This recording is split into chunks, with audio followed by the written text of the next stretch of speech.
Hello students, class 6 में हम continue कर रहे हैं चैप्टर 7 फ्रैक्शंस। इस चैप्टर में हम सीखेंगे कंपैरिजन ऑफ फ्रैक्शंस। तो सबसे पहले हमें कहा गया है कि एक chikki divided between 2 children and 5 chikkis divided among 8 children. तो ऐसे हमें दो ग्रुप्स बना के दिए हैं। तो किस ग्रुप को ज्यादा पार्ट मिलेगा वो हमें फाइंड करना है, लेकिन वो तो हम तभी कर पाएंगे जब इसके फ्रैक्शन को हम कंपेयर करेंगे। तो सबसे पहले हमें कहा गया है कि 1 चिक्की डिवाइडेड बिटवीन 2 चिल्ड्रन, और दूसरा ग्रुप है जिसमें कहा गया है कि 5 चिक्कीज डिवाइडेड अमंग 8 चिल्ड्रन। तो यहाँ पर 1 चिक्की डिवाइडेड बिटवीन 2 चिल्ड्रन, इसका फ्रैक्शन हो जाएगा 1/2, and 5 chikkis divided between 8 children, उसका फ्रैक्शन हो जाएगा 5/8। तो अब फ्रैक्शन बनाने तो हमें अच्छे से आता है, तो इसे हम 3 तरीके से कंपेयर कर सकते हैं। मान लीजिए हमारे पास ऐसे फ्रैक्शन है 1/5 एंड 3/5। तो अगर डिनोमिनेटर सेम हो तो हमें न्यूमरेटर को कंपेयर करना है। जैसे कि अगर न्यूमरेटर बड़ा है तो वो फ्रैक्शन बड़ा हो जाएगा। तो यहाँ पर 1/5 लेस देन 3/5 ऐसे हम लिख सकते हैं। दूसरा एग्जाम्पल देखें तो 2/7 है और 5/7 है। तो यहाँ पर डिनोमिनेटर सेम है, इसीलिए हम न्यूमरेटर को कंपेयर करेंगे। तो जो न्यूमरेटर बड़ा होगा वो फ्रैक्शन भी बड़ा हो जाएगा। तो यहाँ पर 5/7 है वो बड़ा हो जाएगा। दूसरा लेते हैं तो इसके अंदर न्यूमरेटर सेम है और डिनोमिनेटर अलग अलग है। तो यहाँ पर हम डिनोमिनेटर को कंपेयर करेंगे, लेकिन यहाँ पर उल्टा हो जाएगा। जो डिनोमिनेटर छोटा है वो फ्रैक्शन बड़ा हो जाएगा, इसीलिए यहाँ पर 1/3 बड़ा हो जाएगा। ठीक है, दूसरा एग्जाम्पल देखें तो 3/5 एंड 3/7 में कौन सा फ्रैक्शन बड़ा होगा? बिल्कुल सही, 3/5 बड़ा हो जाएगा, क्योंकि यहाँ पर न्यूमरेटर सेम है और डिनोमिनेटर का कंपैरिजन करना है। और अगर न्यूमरेटर सेम हो तो डिनोमिनेटर में जो नंबर छोटा है वो फ्रैक्शन बड़ा हो जाएगा। तीसरा देखते हैं कि अगर न्यूमरेटर भी अलग हो और डिनोमिनेटर भी अलग हो, यानी कि यहाँ पर जो हमें फ्रैक्शंस दिए गए हैं 1/2 एंड 5/8, इसे हम कैसे कंपेयर करते हैं? तो सबसे पहले यहाँ पर हम डिनोमिनेटर को सेम बना लेते हैं, यानी कि 1/2 में 2 को हम 8 बना सकते हैं, क्योंकि 2 के टेबल में 8 आ जाता है, इसीलिए 1/2 को हम 4/4 से मल्टीप्लाई करेंगे।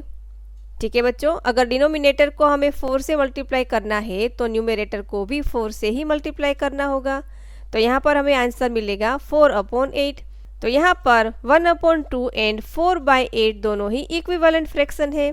तो अब हम 4/8 एंड 5/8 का कंपैरिजन आसानी से कर सकते हैं। तो यहाँ पर डिनोमिनेटर सेम है, तो हमें न्यूमरेटर में जो नंबर बड़ा है वो फ्रैक्शन बड़ा हो जाएगा, यानी कि 5/8 जो है वो बड़ा फ्रैक्शन है। तो यहाँ पर हम कह सकते हैं the children of this second group will get more chikki. ठीक है बच्चों, चलिए आगे समझते हैं।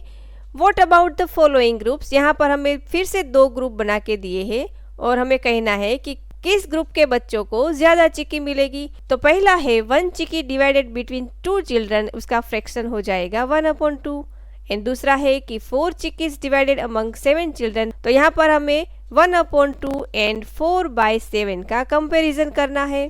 ठीक है, अब ध्यान से देखिए, यहाँ पर डिनोमिनेटर में 2 एंड 7 है, यानी कि 2 को तो हम 7 नहीं बना सकते, लेकिन न्यूमरेटर में 1 एंड 4 है, तो 1 को तो हम 4 बना सकते हैं ना। ठीक है, तो हम 1/2 को 4/4 से मल्टीप्लाई करेंगे, तो हमें आंसर मिलेगा 4/8। अब 1/2 एंड 4/8 दोनों ही इक्विवेलेंट फ्रैक्शन है, तो दोनों का हम कंपैरिजन कर सकते हैं, लेकिन ध्यान क्या रखना है, यहाँ पर न्यूमरेटर सेम है, इसीलिए 4/7 एंड 4/8 का जब कंपैरिजन करें तो हमें डिनोमिनेटर में चेक करना है कि कौन सा नंबर छोटा है। तो जो नंबर छोटा है वो फ्रैक्शन बड़ा हो जाएगा, और यहाँ पर 4/8 है, वो कौन सा नंबर है? 1/2। तो यहाँ पर हम लिख सकते हैं 4/7 इज ग्रेटर देन 1/2। ठीक है बच्चों, नेक्स्ट हमें पूछा है कि suppose the number of children is kept the same, यानी कि बच्चों की जो संख्या है वो अगर एज इट इज रखे और number of units that are being shared is increase, यानी कि उसे जो पार्ट मिल रहा है वो हम इंक्रीज कर दे, तो अब क्या होगा वो देखते हैं। तो यहाँ पर हमें पहला फ्रैक्शन दिया है 1/5 लेस देन 2/5, यानी कि एक चीज जो बच्चों में बांटी है उसके 5 पार्ट्स किए हैं, यानी कि 5 बच्चों में शेयर की गई है। तो मान लीजिए हमने यहाँ पर एक पिज्जा लिया, तो उसके हमने 5 पार्ट्स बना लिए, तो सभी बच्चों को कितना पार्ट्स मिलेगा 1/5, यानी कि एक एक पार्ट उसे मिल जाएगा। और दूसरा देखें तो वहाँ पर 2 पिज्जा है और 5 बच्चों में बांटना है, तो सभी को 2/5 मिलेगा और 2 स्लाइसेस मिलेगी, यानी कि 1/5 एंड 2/5 में अब कौन सा नंबर बड़ा है। तो यहाँ पर तो हमें इजीली पता चल जाता है कि 2/5 जो शेयर है वो ज्यादा है। दूसरा नंबर देखें तो 3/7 एंड 4/7 है, यहाँ पर डिनोमिनेटर सेम है, तो अभी हम न्यूमरेटर को देखेंगे कि जो न्यूमरेटर बड़ा है वो नंबर बड़ा हो जाएगा, है ना आसान। नेक्स्ट नंबर देखते हैं तो यहाँ पर 1/2 एंड 5/8 है, यहाँ पर न्यूमरेटर भी अलग अलग है और डिनोमिनेटर भी अलग अलग है। अभी हम डिनोमिनेटर को सेम बनाएंगे, यानी कि 1/2 को 4/4 से मल्टीप्लाई करेंगे तो हमें मिलेगा 4/8। अब दोनों ही फ्रैक्शन का डिनोमिनेटर सेम हो गया, तो 4/8 एंड 5/8 का कंपैरिजन करेंगे तो जो न्यूमरेटर बड़ा है वो फ्रैक्शन बड़ा हो जाएगा, तो यहाँ पर 5/8 जो नंबर है वो बड़ा हो जाएगा। लेकिन 4/8 कौन सा नंबर है 1/2, तो इसकी जगह आप 1/2 लेस देन 5/8 ऐसे लिख देंगे। ठीक है, चलिए आगे देखते हैं।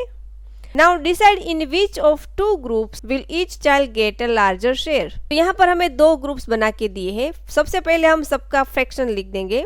तो पहले ग्रुप में हमें कहा गया है कि 3 glasses of sugar cane juice divided equally among 4 children, तो इसका फ्रैक्शन हो जाएगा 3/4। नेक्स्ट जो है उसमें 7 glasses of sugar cane juice divided equally among 10 children, इसका फ्रैक्शन हो जाएगा 7/10। दूसरे ग्रुप के अंदर 4 glasses of sugar cane juice divided equally among 7 children, और लास्ट में जो है उसका हम फ्रैक्शन बनाए तो 5 glasses of sugar cane juice divided equally among 7 children, तो इसका फ्रैक्शन हो जाएगा 5/7। अभी हमें कंपेयर कौन कौन से फ्रैक्शन के करना है, ग्रुप 1 एंड ग्रुप 2 को अलग कर लेंगे, जैसे कि 3/4 एंड 7/10 का हमें कंपैरिजन करना है, और दूसरे ग्रुप में 4/7 एंड 5/7 का कंपैरिजन करना है। तो दूसरे ग्रुप के अंदर डिनोमिनेटर सेम होने की वजह से उसे कंपेयर करना बहुत ही आसान है। तो यहाँ पर 4/7 एंड 5/7 में कौन सा फ्रैक्शन बड़ा होगा, बिल्कुल सही 5/7 बड़ा होगा। लेकिन यहाँ पर 3/4 एंड 7/10 है, उसे हम कैसे कंपेयर करते हैं वो देखते हैं। तो यहाँ पर 3/4 एंड 7/10 में डिनोमिनेटर अगर हमें सेम बनाना है तो 4 के टेबल में तो 10 नहीं आता, तो इसका डिनोमिनेटर हम सेम कैसे बनाएंगे। तो सबसे पहले हम 3/4 का इक्विवेलेंट फ्रैक्शन लेंगे। तो 3/4 को जब हम 2/2 से मल्टीप्लाई करेंगे तो हमें मिलेगा 6/8। फिर से हम 3/4 को 3/3 से मल्टीप्लाई करेंगे तो नेक्स्ट हमें इक्विवेलेंट फ्रैक्शन मिलेगा 9/12। आगे हम 4/4 से मल्टीप्लाई करेंगे तो और इक्विवेलेंट फ्रैक्शन मिलेगा, तो वो होगा 12/16। और आगे करेंगे तो हमें मिलेगा 15/20। नेक्स्ट मिलेगा हमें 18/24। इस प्रकार से हम बहुत सारे फ्रैक्शन फाइंड कर सकते हैं। अब 7/10 के हम इक्विवेलेंट फ्रैक्शन फाइंड करें तो 7/10 को 2/2 से मल्टीप्लाई करें तो हमें मिलेगा 14/20। नेक्स्ट हम 7/10 को 3/3 से जब मल्टीप्लाई करेंगे तो एक और इक्विवेलेंट फ्रैक्शन मिलेगा 21/30। तो इस प्रकार से आगे हम और भी फ्रैक्शंस फाइंड कर सकते हैं। ठीक है बच्चों, लेकिन हमें यहाँ पर जिस फ्रैक्शन का डिनोमिनेटर सेम हो जाता है वैसे ही फ्रैक्शंस चाहिए। तो यहाँ पर 15/20 एंड 14/20 ये दो फ्रैक्शंस में डिनोमिनेटर 20 आ जाता है, इसीलिए ये दोनों फ्रैक्शन हम ले सकते हैं। ठीक है बच्चों, तो यहाँ पर 15/20 एंड 14/20 का कंपैरिजन करें तो 15/20 बड़ा नंबर हो जाएगा, यानी कि 3/4 इज ग्रेटर देन 7/10, ये हमारा आंसर हो जाएगा। लेकिन ये प्रोसेस तो बहुत लंबी हो जाएगी, इसीलिए अगर ऐसे हमारे पास फ्रैक्शन आए कि जिसके डिनोमिनेटर सेम ना हो तो डिनोमिनेटर का एलसीएम निकाल कर भी हम सेम डिनोमिनेटर बना सकते हैं। कैसे बनाते हैं वो देखते हैं। यहाँ पर 4 एंड 10 का हम फैक्टराइजेशन करेंगे। अब 4 एंड 10 दोनों ही 2 के टेबल में आता है, तो 2 2s are 4 and 2 5s are 10, तो अभी भी 2 आएगा। और यहाँ पर 2 1s are 2 and 5 as it is रख देंगे। अब 5 से आगे चलेगा तो 1 एज इट इज आएगा एंड 5 1s are 5 हो जाएगा। अब हमें जितने फैक्टर्स मिलते हैं वो सारे फैक्टर्स का मल्टीप्लिकेशन कर देंगे, तो यहाँ पर हमें आंसर मिल जाएगा 20। तो जो 20 हमें आंसर मिला है इतना हमें डिनोमिनेटर बना देना है। ठीक है बच्चों। नेक्स्ट जो हमें क्वेश्चन पूछा है, find equivalent fractions for the given pair of fractions such that the fractional units are the same. तो यहाँ पर हमें इक्विवेलेंट फ्रैक्शंस फाइंड करना है और उसके फ्रैक्शनल यूनिट्स भी सेम बनाना है। इसका मतलब है कि डिनोमिनेटर हमें सेम बना देना है।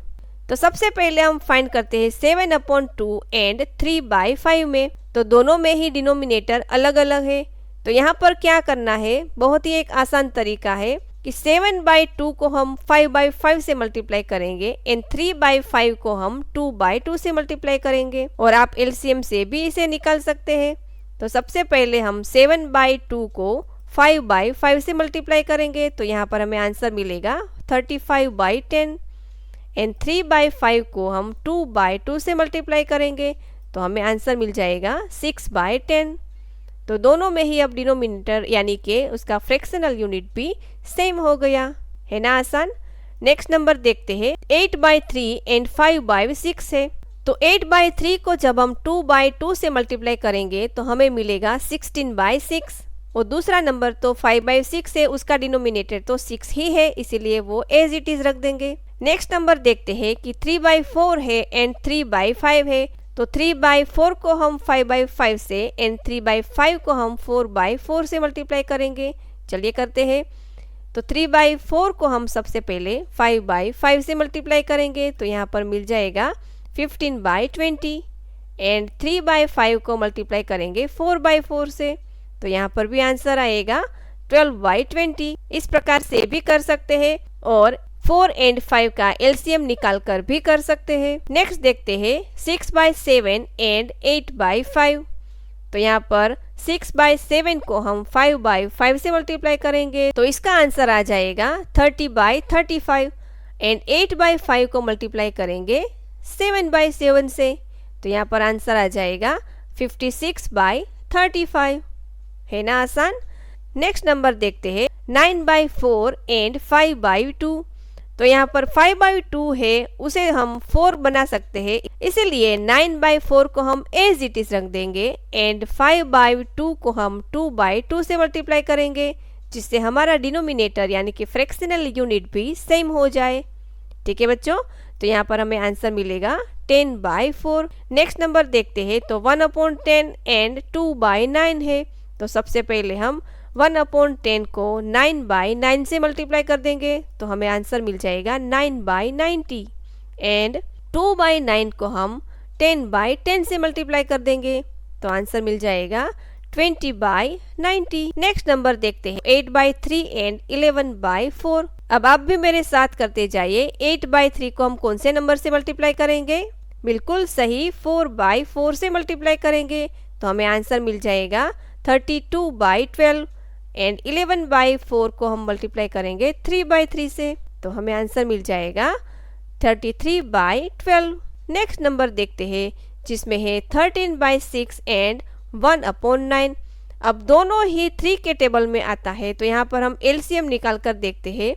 तो 6 एंड 9 का जब हम एलसीएम निकालेंगे तो सबसे पहले 6 2 के टेबल में आता है तो 2 3 6 एंड 9 एज इट इज रख देंगे क्योंकि वो 2 के टेबल में तो नहीं आता। अब 3 से आगे जाएगा तो 3 1 3 एंड 3 3 9। अब फिर से 3 से आगे जाएंगे तो 1 एज इट इज एंड 3 1 3। ठीक है बच्चों। तो यहाँ पर हमें जितने भी फैक्टर्स मिलते हैं वो सारे फैक्टर्स का हम मल्टीप्लिकेशन कर देंगे यानी कि 2 3 6 6 3 18। तो यहाँ पर हमें डिनोमिनेटर 18 बनाना होगा जिससे इसका फ्रैक्शनल यूनिट भी सेम हो जाए। तो 13/6 को हम डिनोमिनेटर 18 बनाने के लिए कौन से नंबर से मल्टीप्लाई करेंगे, बिल्कुल सही 3/3 से मल्टीप्लाई कर देंगे तो हमें आंसर मिल जाएगा 39/18। अब बारी आती है 1/9 की।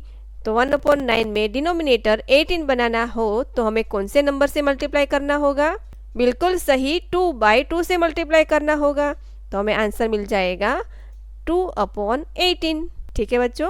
तो इस प्रकार फ्रैक्शंस को हम बहुत ही आसानी से कंपेयर कर सकते हैं। इसकी आगे की एक्सरसाइज हम नेक्स्ट वीडियो में देखेंगे। Thank you.